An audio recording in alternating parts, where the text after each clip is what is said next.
Shalom Bapak Ibu, Saudara-saudari yang dikasihi oleh Tuhan. Berjumpa lagi dalam kasih Tuhan, dalam ibadah online hari ini.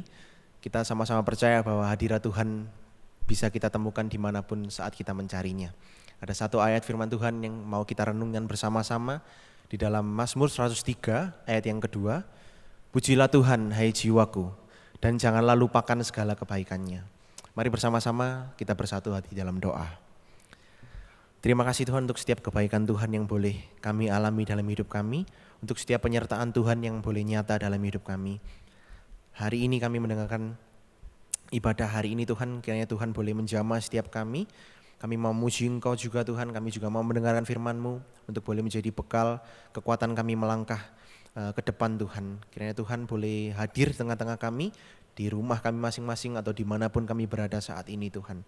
Terima kasih Tuhan, terima kasih. Hanya dalam nama Tuhan Yesus kami sudah berdoa dan mengucap syukur. Amin. Mari kita bersama-sama memuji Tuhan, sebab Tuhan kita baik. Kami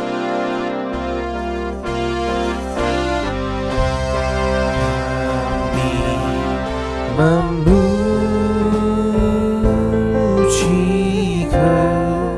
kebesaran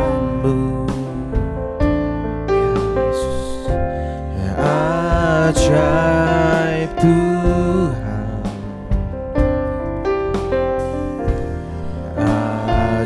ajaib Tuhan.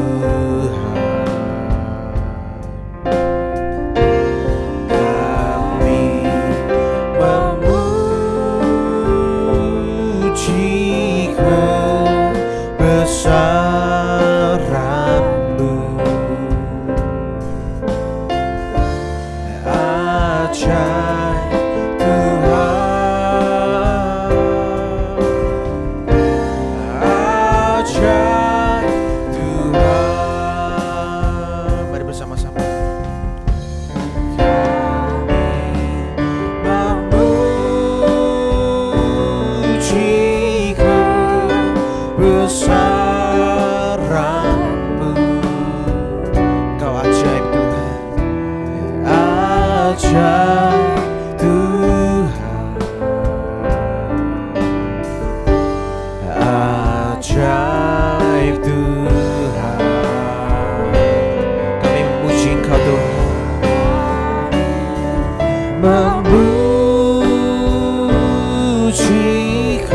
kebesaran-Mu,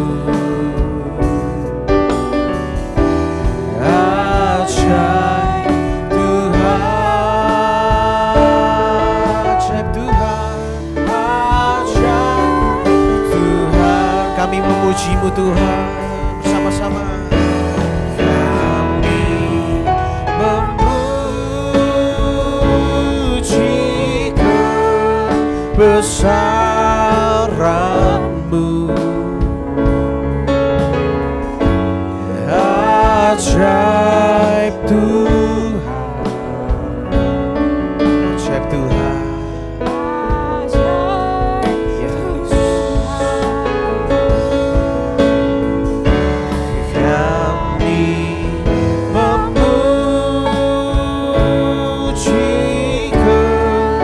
Besaran-Mu, ajaib Tuhan, ajaib Tuhan,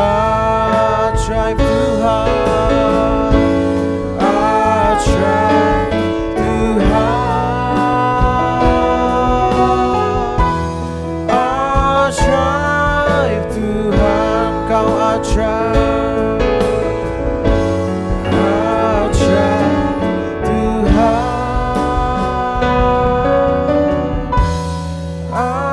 ajaib Tuhan.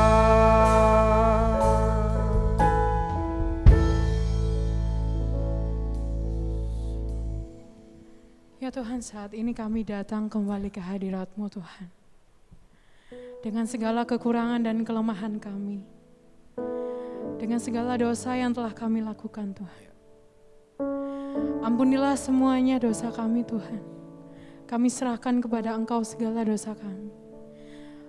Engkau yang akan kembali pulihkan kami, mengembalikan kami kembali ke jalan-Mu Tuhan. Ampunilah segala dosa dan kesalahan kami. Mari kita bersama-sama menyanyikan doa yang telah diajarkan oleh Tuhan sendiri. Doa Bapa kami.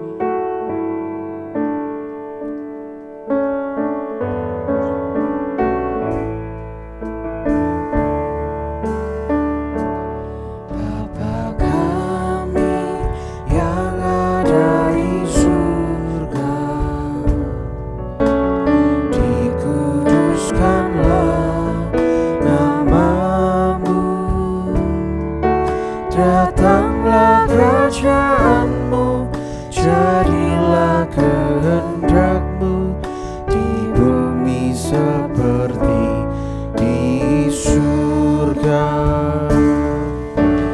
Beri kami hari ini makanan yang secukupnya. Ampuni salah kami seperti kami ampuni yang bersalah pada kami. Jangan bawa kami dalam pencobaan, melainkan lepaskan kami dari yang jahat.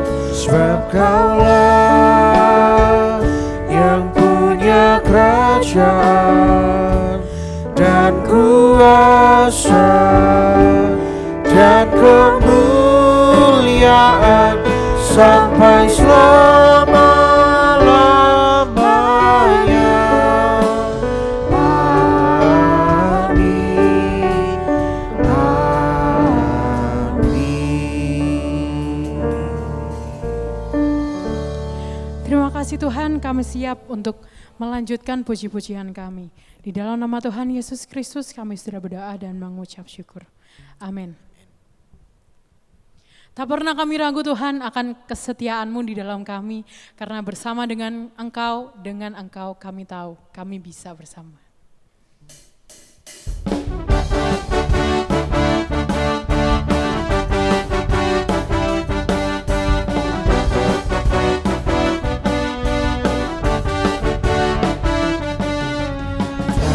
Tak pernah ku ragu akan kesetiaan-Mu, Kau pegang hidupku.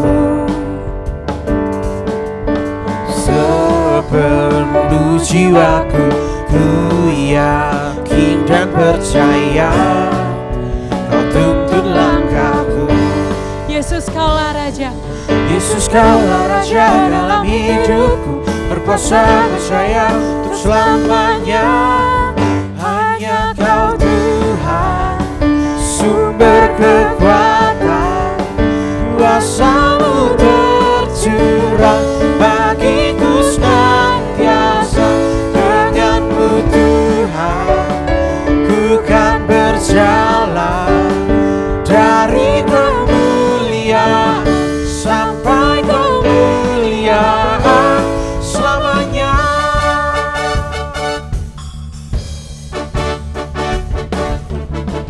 Tak pernah ku ragu akan kesetiaan-Mu, Kau pegang hidupku. sepenuh jiwaku Tuhan, Sepenuh jiwaku ku yakin dan percaya, Kau tuntun langkahku. Yesus Kaulah Raja dalam hidupku, berkuasa percaya untuk selamanya.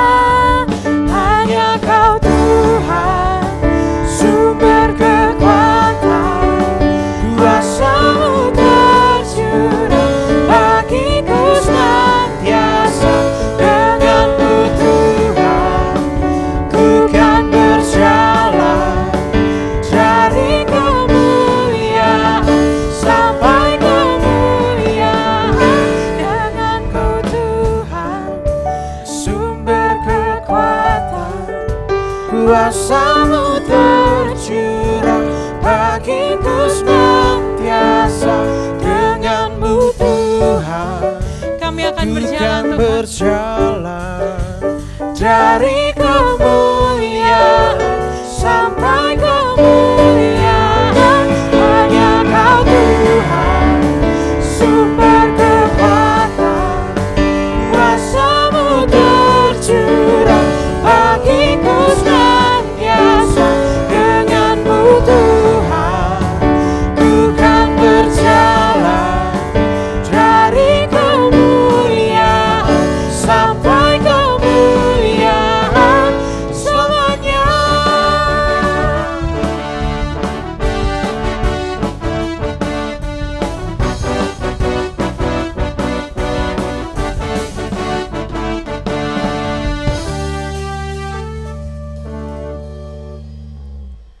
Mari bersama-sama sebelum mendengarkan firman Tuhan, kita mau mempujikan lagu ini bersama-sama.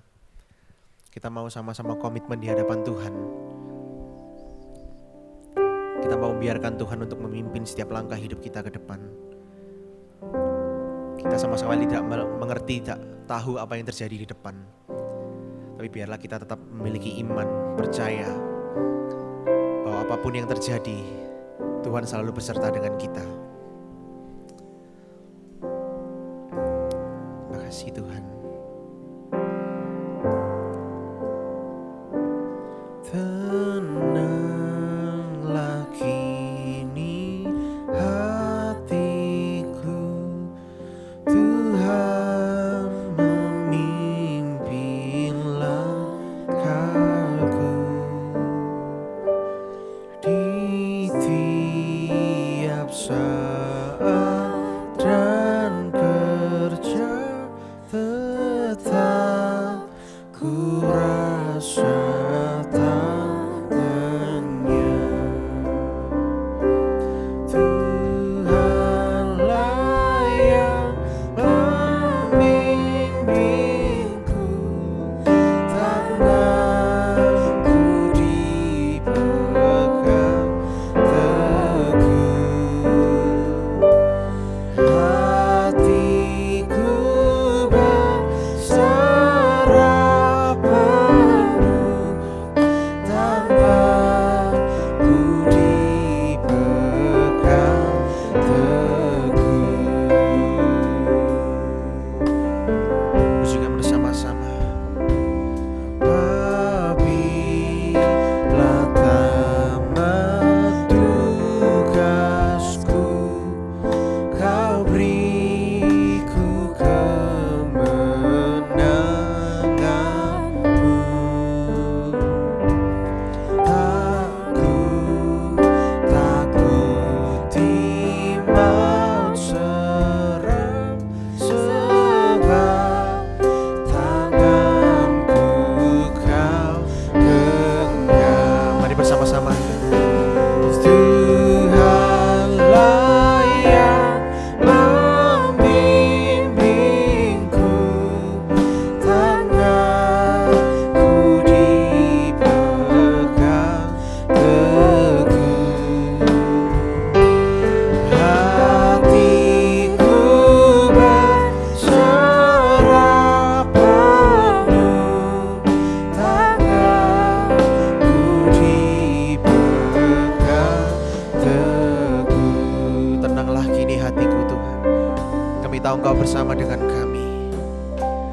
Tenanglah kini hatiku, ya Tuhan, kami percaya Engkau ada bersama dengan kami di setiap waktu, di setiap saat Tuhan.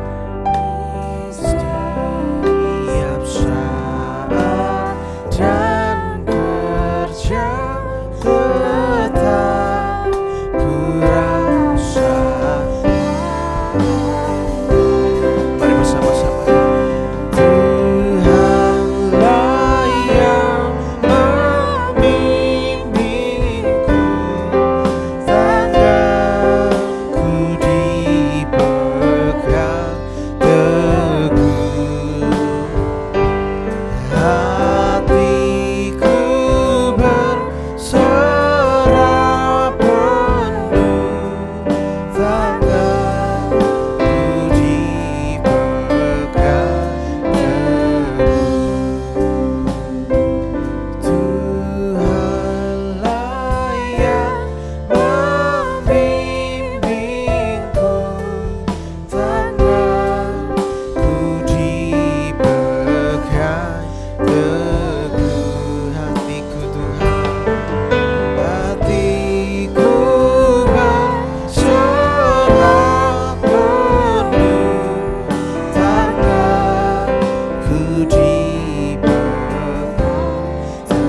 hatiku berserah penuh.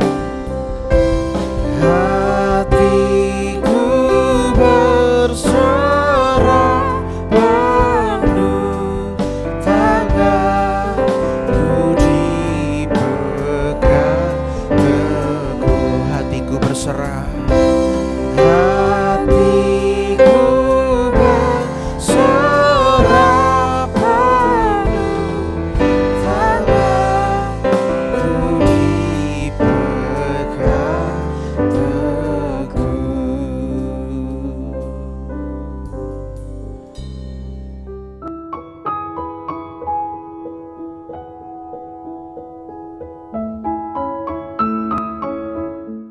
Ibu bapak, saudara-saudara yang terkasih, Shalom. Marilah kita berdoa sebelum kita membaca dan merenungkan firman Tuhan. Ya Bapa, kami bersyukur Tuhan telah memberi kesempatan kepada kami dalam ibadah ini untuk sekali lagi merenungkan firman Tuhan. Terangilah pikiran kami, berikanlah penglihatan, pendengaran, hati dan seluruh hidup kami diterangi oleh Roh Kudus. Dan berilah agar hamba-Mu diurapi sehingga segala keterbatasannya dapat dipakai oleh Tuhan untuk menyatakan kehendak Tuhan. Bersabdalah ya Bapa, karena kami siap mendengar, menyimpan dan melaksanakannya. Di dalam Yesus Kristus kami berdoa. Amin. Suara siapa yang Anda ikuti? Marilah kita membaca Yohanes 10 ayat 1 sampai dengan 6 dari Alkitab dalam bahasa Indonesia masa kini. Yohanes 10 ayat 1 sampai dengan 6. Judulnya Perumpamaan tentang domba dan gembalanya. Sungguh benar kataku ini. Orang yang masuk ke dalam kandang domba lewat pagar dan tidak melalui pintu, tetapi memanjat lewat jalan lain, orang itu pencuri dan perampok. Tetapi orang yang masuk melalui pintu, dialah gembala domba. Penjaga kandang membuka pintu untuk dia, dan domba-domba mengikuti suaranya pada waktu ia memanggil mereka dengan namanya masing-masing dan menuntun mereka keluar.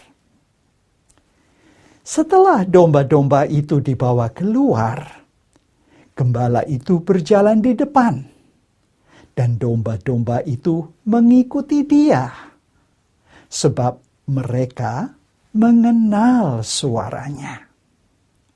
Mereka tidak akan mau mengikuti orang lain, malah akan lari dari orang itu, sebab tidak mengenal suaranya.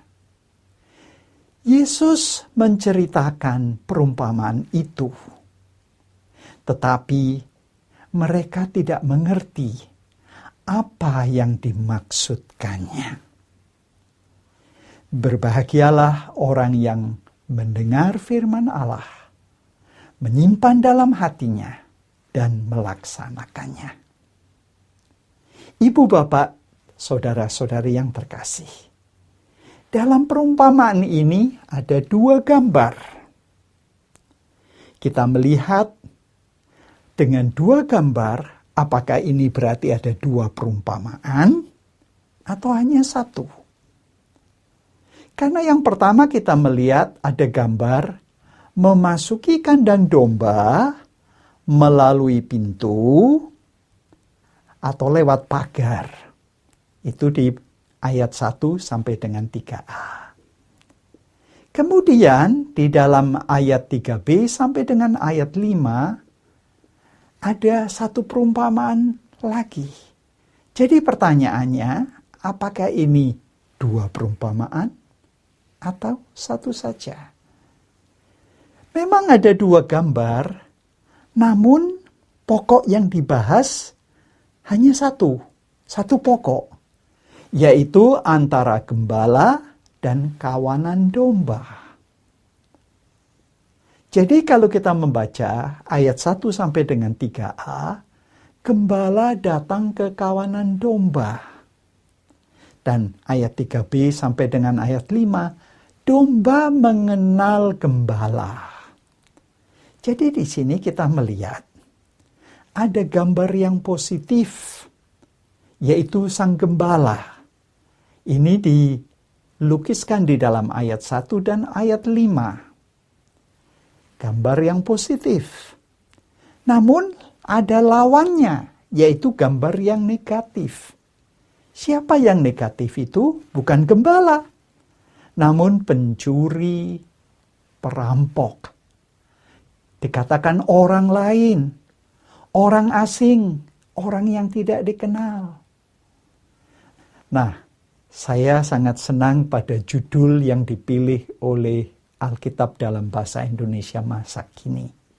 Perumpamaan tentang domba dan gembalanya. Nah, di dalam Injil Yohanes, penginjil Yohanes mau menunjukkan bahwa Yesus adalah Mesias yang telah lama dijanjikan oleh para nabi Perjanjian Lama.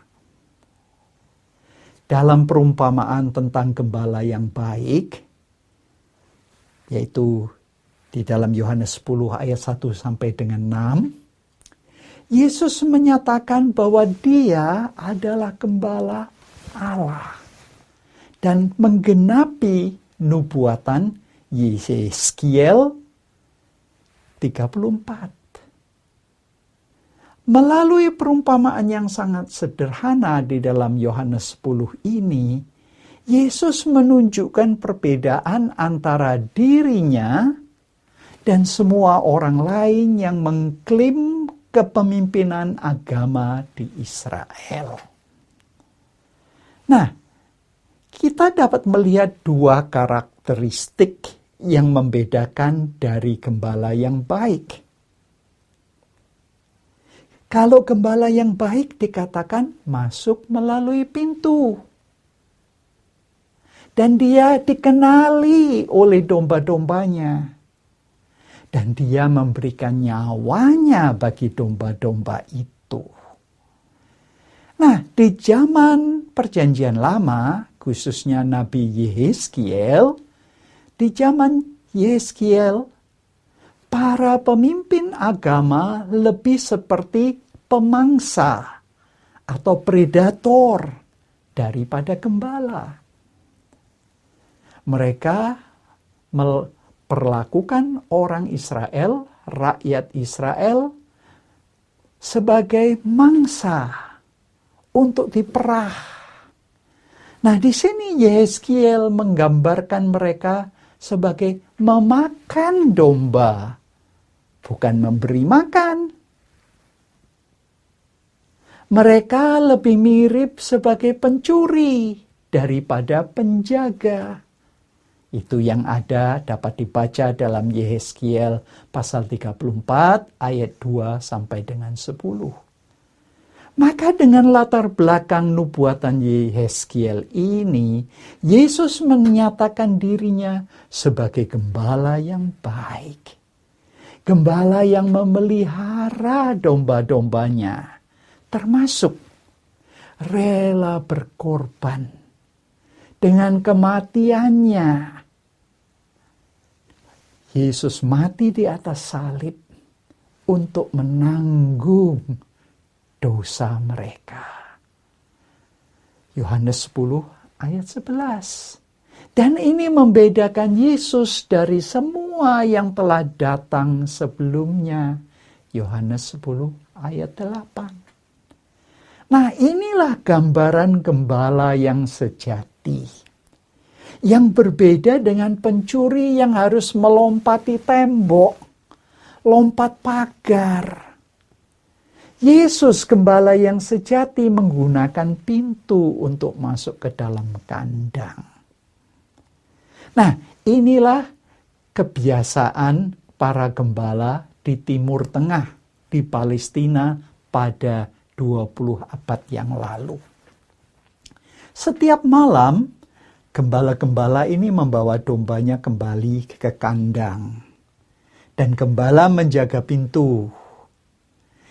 Nah, kalau esok harinya, gembala akan membawa lagi. Pintu dibuka, dipanggil nama domba, dan domba merespon karena mengenal, mempercayai, dan mau mengikuti gembala yang sejati. Seperti yang tadi kita baca dalam Yohanes 10 ayat 3 sampai dengan 4. Pada zaman Yesus, memang banyak gembala dari berbagai tempat datang ke padang rumput yang sama. Mereka berbagi, sharing. Artinya tidak banyak padang rumput, jadi mereka harus bersama-sama menggunakan padang rumput. Sehingga kawanan domba digiring ke sana. Nah, kalau selesai nanti malam hari dibawa pulang lagi. Masuk ke kandang masing-masing. Keesokan harinya, begitu lagi. Gembala akan berdiri di depan pintu gerbang yang terbuka, memanggil domba-dombanya. Dan ini menarik, domba-domba waktu itu punya nama dan dipanggil. Dan kawanan itu akan mengenali suaranya dan mengikutinya keluar. Dan ini menarik, karena di Papua dalam waktu pengalaman saya ikut membantu penerjemahan Alkitab, binatang peliharaan yang lokal di sana adalah babi. Babi ini pun bisa mempunyai nama, dipanggil oleh orang Papua dan mereka datang. Nah, di sini kita melihat, jangankan babi, domba mengenal suara majikannya, penggembalanya. Nah, di sini kita melihat perumpamaan yang Yesus ceritakan ini adalah kejadian yang benar-benar selalu terjadi waktu itu.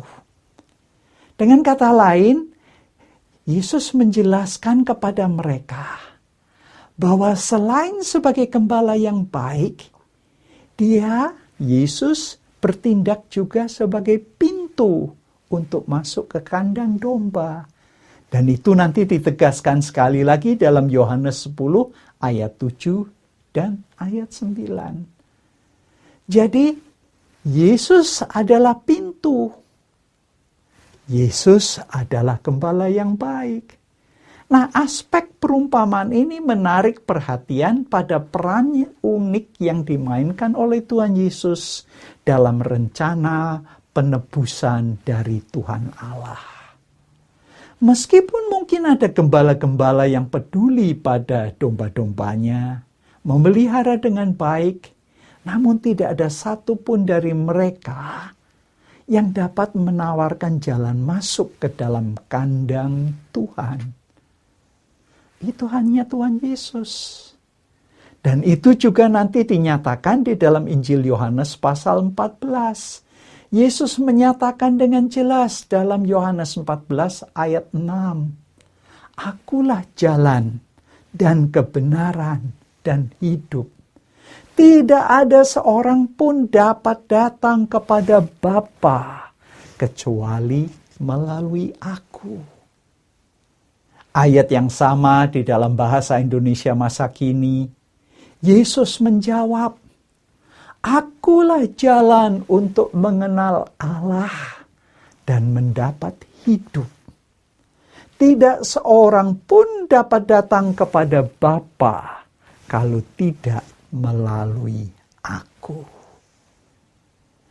Nah, seperti pada zaman Yehezkiel, banyak orang di Israel pada zaman Kristus mengambil keuntungan yang tidak adil dari umat Allah.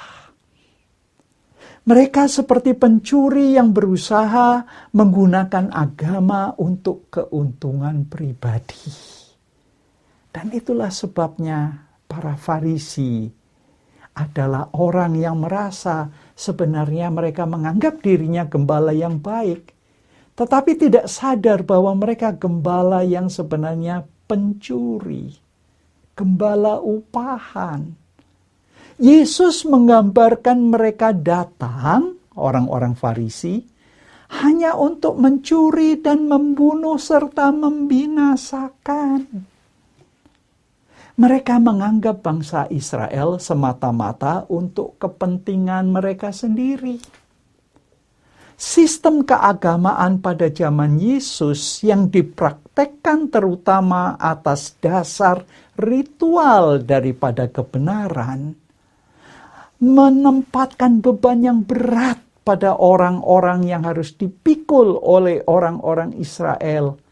Sambil mereka, orang-orang Farisi ini, memastikan bahwa para pemimpin agama tumbuh, gemuk, kaya, dan berkuasa. Nah, disinilah Tuhan Yesus membandingkan. Berbeda dengan orang-orang Farisi, Yesus adalah Mesias yang dijanjikan Allah, yang sudah dinubuatkan oleh nabi-nabi perjanjian lama. Yesus datang untuk menggembalakan domba-domba itu dan membawa mereka kembali kepada Allah. Perhatian Yesus sangat besar terhadap domba-domba itu, dan itu dinyatakan dengan kesediaannya untuk melakukan yang terbaik bagi domba-domba. Berbeda dengan orang yang hanya gembala upahan, yang hanya bekerja untuk mendapatkan gaji. Gembala sejati akan berusaha bertindak demi kepentingan yang terbaik bagi kawanan dombanya, terlepas dari risiko yang mungkin dihadapinya. Dengan kata lain, Tuhan Yesus datang untuk menyerahkan nyawa demi melindungi domba-dombanya. Berbeda dengan orang Farisi, berbeda dengan pencuri, berbeda dengan perampok yang ingin mengambil nyawa, bahkan mengambil keuntungan dari kehidupan orang biasa. Bahkan Tuhan Yesus bersedia memberikan hidup dan hidup yang berkelimpahan, seperti Yohanes 10 ayat 10. Dengan kata lain, pengorbanan sang gembala ini dijelaskan bahwa kita menemukan ciri pembeda dari gembala yang baik. Dia rela memberikan nyawa bagi domba-dombanya. Bukankah Yesus dengan rela mengikuti kehendak Bapa untuk mati tersalib? Dan perhatikan, ini diungkapkan sampai 4 kali di dalam Injil Yohanes 10 ayat 15 sampai dengan 18. Bukan sekali, bukan 2 kali, 3 kali, tapi 4 kali. Dan pengulangan ini menunjukkan bentuk sastra umum di dunia kuno, bahwa ini adalah tema utama. Ini adalah fokus. Ini adalah penekanan bahwa gembala itu, gembala Yesus, gembala yang sejati, rela menyerahkan nyawanya demi menyelamatkan domba-dombanya. Dan ini merupakan acuan pada perikop perjanjian lama di dalam Yesaya pasal 53 ayat 6. Di mana Yesaya menyuarakan hati setiap orang berdosa yang bertobat dalam pengakuan. Kami semua tersesat seperti domba. Kita masing-masing telah berbelok ke jalannya sendiri. Dan Tuhan menimpakan kepadanya kesalahan kita semua. Yesus melalui ayat dari Yesaya menjelaskan bahwa pengorbanannya, kematiannya tidak dipaksakan. Dia bukan mati terpaksa Sebaliknya, Yesus memilih untuk mengikuti kehendak Bapa dengan sukarela sampai ke salib. Yesus rela mengambil risiko ke atas dirinya, menanggung dosa domba-dombanya, menanggung rasa malu yang menyiksa demi penyelamatan domba-dombanya.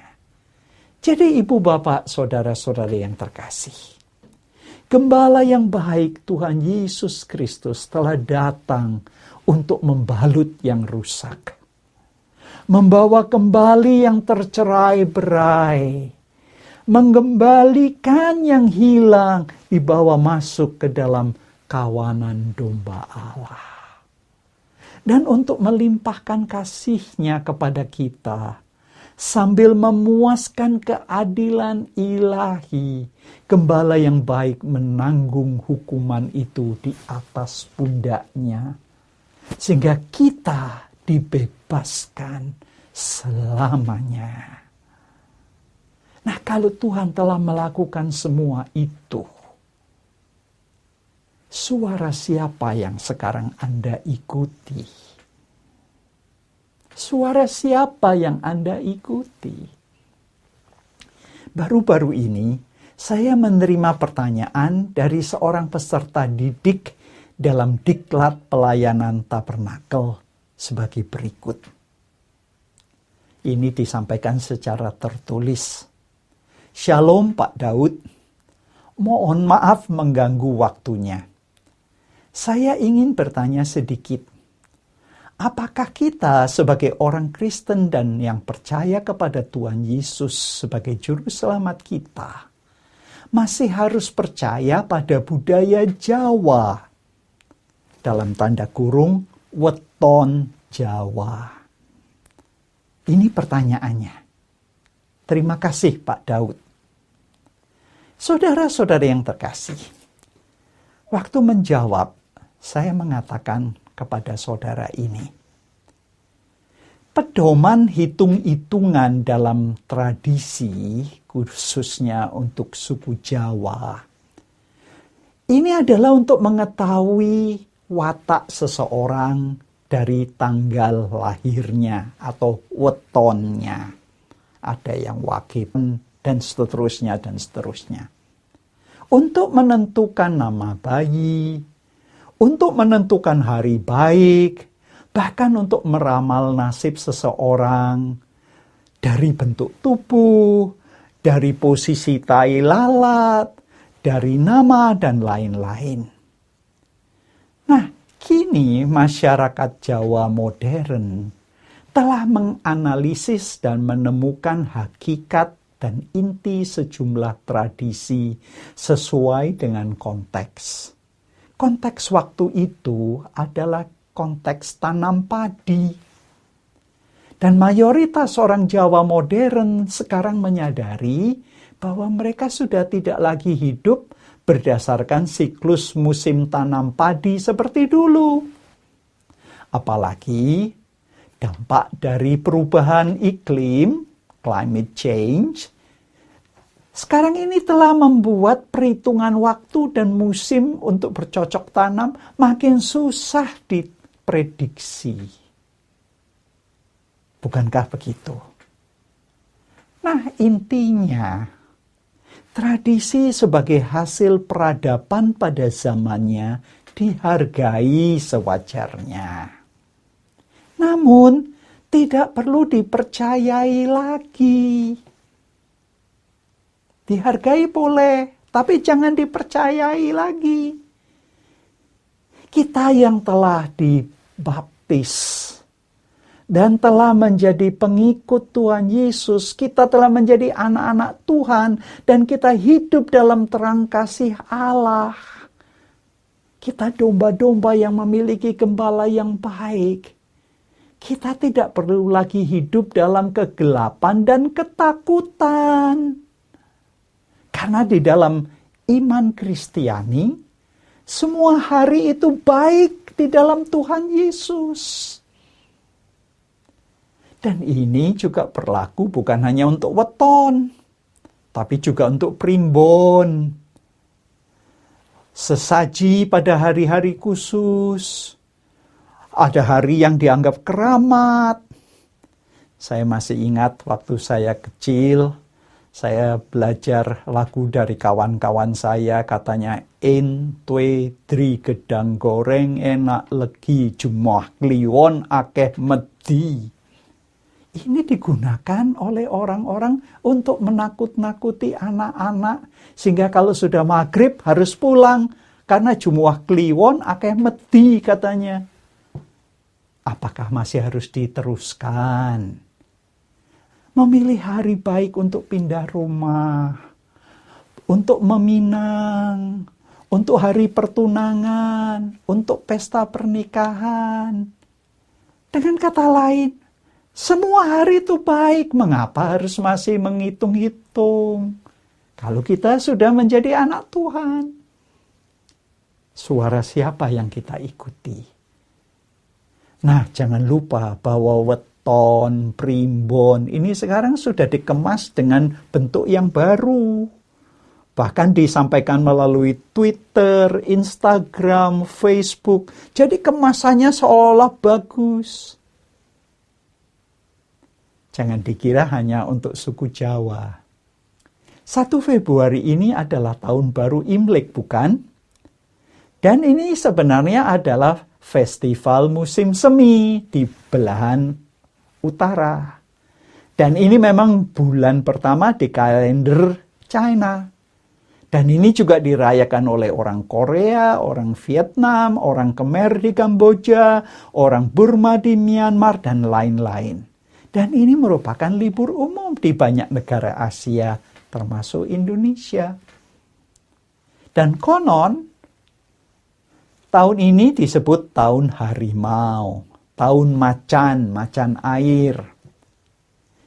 Ya, sangat menarik. Kalau sampai saat ini masih ada orang yang kalau sudah siap-siap Imlek begini, mencari ramalan. Ramalan tentang keberuntungan atau kemalangan di tahun macan ini. Saudara-saudari yang terkasih, ibu dan bapak. Wajar saja merayakan tahun baru. Itu wajar. Dengan keluarga, dengan kawan-kawan. Itu baik. Boleh. Namun, jangan sampai kita disibukkan dengan berbagai tahayul dan pantangan. Misalnya, katanya kalau Imlek tidak boleh mencuci rambut, tidak boleh potong rambut, tidak boleh menyapu kamar. Katanya nanti rezekinya juga akan disapu, tidak ada lagi, habis.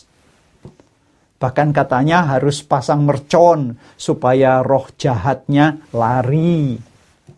Masih banyak lagi tradisi dan sistem kepercayaan seperti ada angka hoki, ada hari dan bulan keberuntungan, ada arah yang untung, ada warna yang untung, yang lain tidak. Semuanya dihitung menurut Feng Shui katanya. Saudara-saudari yang terkasih, kita tidak lagi tergantung pada perhitungan-perhitungan seperti itu. Warna-warna khusus yang katanya untuk show macan paling cocok. Makanan apa, arah mana, nomor berapa, bulan apa. Kalau mau mantu ya mantu, mau pesta ya pesta. Jangan usah cari hari baik. Semua hari baik di dalam Tuhan Yesus. Dan jangan lupa, bukan hanya ada primbon Jawa, ada juga primbon dari China. Ada orang tua yang sangat percaya pada buku ramalan China. Sehingga katanya kalau anaknya nasibnya seperti ini, maka orang tua ini menolak untuk menyekolahkan tinggi-tinggi. Karena katanya nasibnya jelek. Bahkan kalau gagal 1 kali, nggak diberi lagi modal. Katanya memang nasibmu jelek. Ini yang perlu diwaspadai. Kepercayaan lama sekarang telah dibungkus dengan hiasan modern dan disebarkan melalui Instagram, Facebook, dan yang sejenisnya. Ibu, bapak, saudara-saudari. Jadi, suara siapa yang Anda ikuti selama ini? Apakah kita mengikuti suara Tuhan Yesus dari firman Tuhan, dari khotbah-khotbah, dari renungan Alkitab, tapi juga kita masih mendengar suara-suara lain? Dalam perumpamaan Tuhan Yesus tentang domba dan gembalanya, kita belajar bahwa gembala yang sejati digambarkan sebagai pintu gerbang. Artinya, domba akan masuk ke kandang domba hanya melalui Tuhan Yesus. Satu-satunya cara untuk pergi kepada Allah dan memiliki hidup yang sejati dan kekal ada di dalam Yesus, Sang Gembala yang baik. Gembala itu memanggil dombanya sesuai dengan nama-namanya. Dengan kata lain, Yesus memanggil Anda dan memanggil saya sesuai dengan nama kita. Dan domba-domba dari gembala yang baik akan mengenal suara gembala dan mengikuti gembala, tapi tidak ikut yang lain-lain. Jadi walaupun ada suara-suara lain yang ingin bersaing, baik itu dari tradisi, dari sistem kepercayaan, dari yang lama, maupun yang dikemas dalam bentuk baru, kita tidak boleh mendengarkannya. Kita tidak boleh mengikuti suara-suara lain, karena itu suara-suara asing. Yohanes 10 ayat 5 tadi telah mengatakan. Jadi, suara siapa yang harus kita ikuti mulai sekarang? Kalau dulu kita dengar dua-dua, mulai sekarang sadarlah. Kalau kita domba dari Sang Gembala yang baik, maka kita hanya mendengar dan mengikuti satu-satunya suara, yaitu dari Gembala yang baik, Tuhan Yesus Kristus. Mengapa? Karena ia telah menyerahkan nyawanya demi keselamatan saudara-saudari dan saya. Ia telah memberi semuanya untuk melindungi, menjaga kita semua. Kiranya Tuhan Yesus menolong kita. Amin. Marilah kita berdoa. Ya Bapa Surgawi, kami berterima kasih ya Tuhan karena hari ini kami diingatkan bahwa Engkaulah Gembala yang baik. Engkaulah pintu gerbang satu-satunya di mana kami boleh masuk. Dan masuk bukan lompat pagar, bukan masuk seperti pencuri. Terima kasih ya Bapa, Engkau telah memberikan jalan keselamatan untuk mendapat hidup yang sejati dan kekal. Dan terima kasih ya Bapa karena Engkau yang telah memelihara kami sebagai gembala yang baik. Engkau mengenal nama kami masing-masing. Engkau menyerahkan nyawa untuk keselamatan kami. Dan Engkau melindungi kami dari mara bahaya dan serangan si jahat. Berikanlah kami keyakinan untuk hanya mendengar suara gembala yang baik. Dan suara-suara yang lain akan kami lupakan. Kami tidak perhatikan. Dan kami tidak lagi mengikutinya. Karena satu-satunya suara yang kami ikuti adalah Tuhan Yesus Kristus. Berilah agar firman-Mu tertanam dalam hati kami. Kami boleh melaksanakannya dalam hidup sehari-hari. Dan kami boleh merasakan hidup yang berlimpah-limpah. Seperti yang Tuhan telah janjikan di dalam firman Tuhan. Di dalam Yesus Kristus kami berdoa. Amin. kasih Tuhan. Tenanglah kini hatiku, Tuhan memimpin langkahku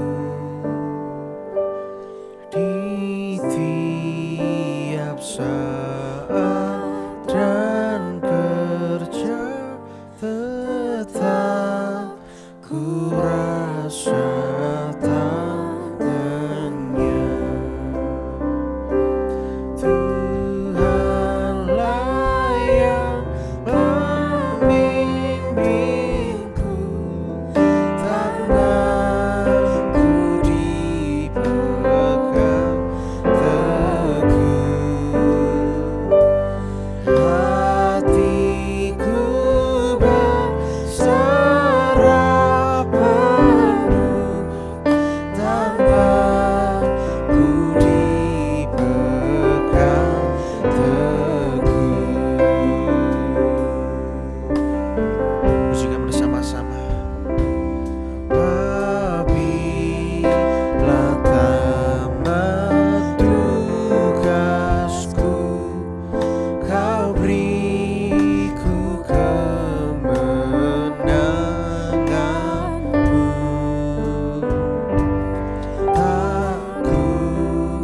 Takuti maut seram, sebab tanganku Kau genggam. Mari bersama-sama. Tuhanlah yang membimbingku, tanganku dipegang teguh. Hatiku berserah penuh, tanganku dipegang teguh. Tenanglah kini hatiku Tuhan, kami tahu Engkau bersama dengan kami. Tenanglah kini hatiku, ya Tuhan. Kami percaya Engkau ada bersama dengan kami di setiap waktu, di setiap saat Tuhan. Setiap saat dan kerja, tetap ku rasa. Mari bersama-sama. Tuhanlah yang membimbingku, tanganku dipegang teguh. Hatiku berserah penuh, tanganku dipegang teguh. Tuhanlah yang membimbingku, tanganku dipegang teguh. Hatiku Tuhan, hatiku berserah penuh, tanganku dipegang. Hatiku berserah penuh. Hatiku berserah penuh, tanganku dipegang teguh. Hatiku berserah. Hatiku berserah penuh, tanganku dipegang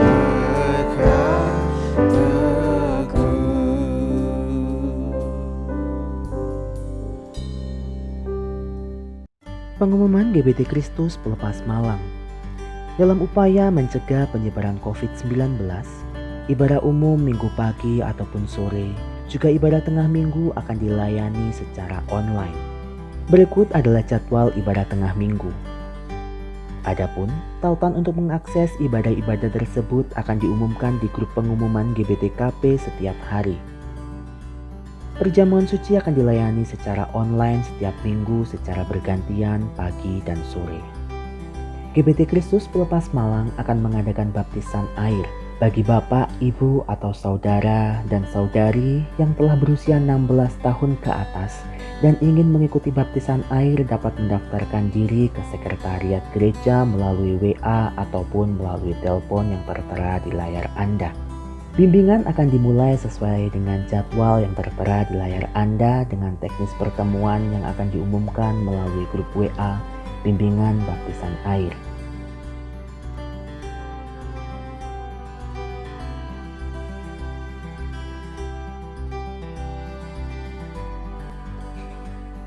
GBT Kristus Pelepas Malang akan ada kunjungan mahasiswa praktik dari Seminari Alkitab Asia Tenggara Malang. Kami mewakili segenap jemaat, tim gembala dan pengurus GBT Kristus Pelepas Malang mengucapkan selamat datang dan selamat melayani bersama di GBT Kristus Pelepas Malang. Tidak lupa, kita juga mendukung bantuan doa bagi jemaat Tuhan baik yang mengalami kelemahan tubuh ataupun sudah lanjut usia. Kiranya Tuhan menolong.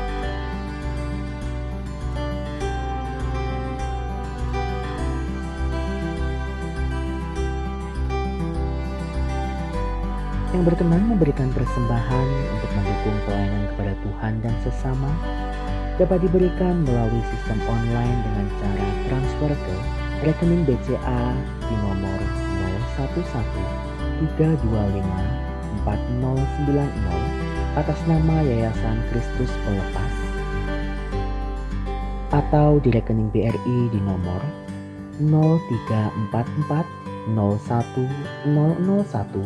0344010013566567 atau scan barcode yang tertera pada layar menggunakan aplikasi scan barcode di HP Anda. Bagi jemaat Tuhan yang tidak dapat melakukan transfer, persembahan bisa dikumpulkan di rumah dalam amplop persembahan dan diserahkan ke gereja pada kesempatan mendatang. Selama masa pandemi ini, kami tetap menghimbau kepada setiap warga jemaat GBT Kristus Pelepas Malang yang ingin datang berkunjung ke gereja untuk tetap mematuhi protokol kesehatan dengan baik dan benar guna menjaga keselamatan pribadi dan orang lain. Tetap jaga jarak, cuci tangan dengan sabun, gunakan masker dan tetap tinggal di rumah saat kondisi badan kurang fit atau kurang sehat. Tetap jaga kesehatan, istirahat yang cukup, dan konsumsi vitamin ataupun suplemen makanan. Mari bersama-sama mencegah penyebaran COVID-19. Demikian pengumuman GBT Kristus Pelepas Malang sepekan mendatang. Marilah kita mengakhiri ibadah ini dengan berdoa. Ya Bapa Surgawi, kami mengucap syukur Tuhan telah memimpin ibadah kami dari awal sampai akhir. Kami telah menaikkan puji-pujian, memanjatkan doa, bahkan kami boleh mendengarkan firman Tuhan. Kami pun telah menyiapkan persembahan untuk pekerjaan Tuhan. Bapa, berilah agar firman-Mu benar-benar menguatkan kami, menjadi pedoman dalam hidup kami, dan memberikan kami semangat untuk mengiring Tuhan sampai nafas yang terakhir. Karena Engkaulah gembala yang baik, yang menyerahkan nyawa bagi domba-domba, dan yang melindungi, menjaga dari serangan-serangan si jahat.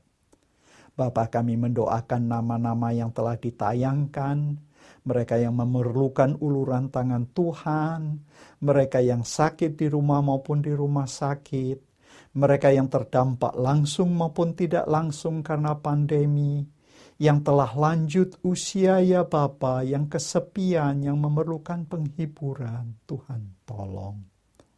Tuhan, kami mendoakan untuk seluruh hamba-hamba Tuhan yang telah ikut dalam persiapan ibadah ini. Kiranya Tuhan juga memberkati seluruh pelayan di unit-unit mulai sekolah minggu, remaja, kaum muda for God Generation, kaum wanita, kaum pria, kaum usia emas, unit-unit pelayanan lainnya, Tuhan maupun di cabang dan pos PI, Tuhan kami menyerahkan agar hamba-hamba-Mu setia menjadi gembala-gembala menurut teladan gembala yang terbaik. Bapa, saat ini kami mohon Tuhan menolong juga bangsa dan negara kami. Kiranya dalam pandemi yang berkepanjangan ini, Bapak Presiden dengan wakil, seluruh menteri di kabinet, pejabat legislatif dan pejabat yudikatif, pemerintah yang bertugas di pusat, di tingkat 1 dan daerah, semuanya dapat bekerja sama dengan seluruh warga, bersama dengan Polri dan TNI.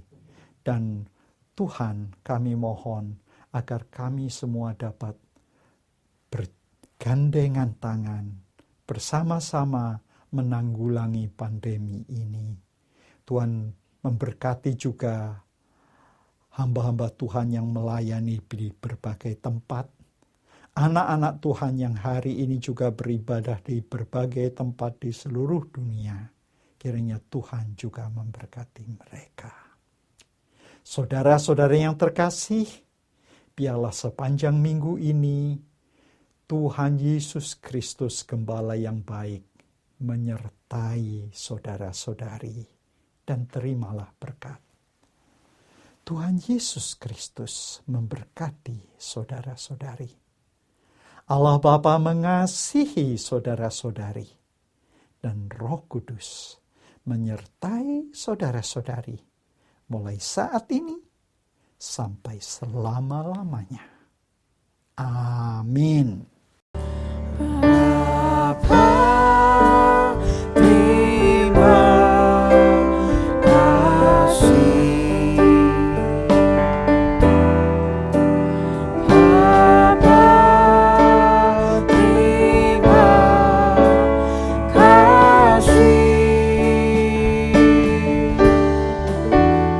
Bapa di dalam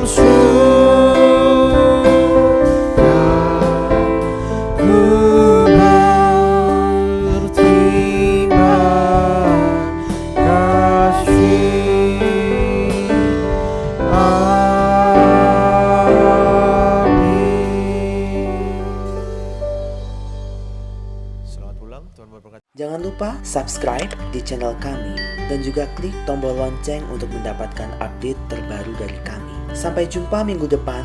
Tuhan Yesus memberkati.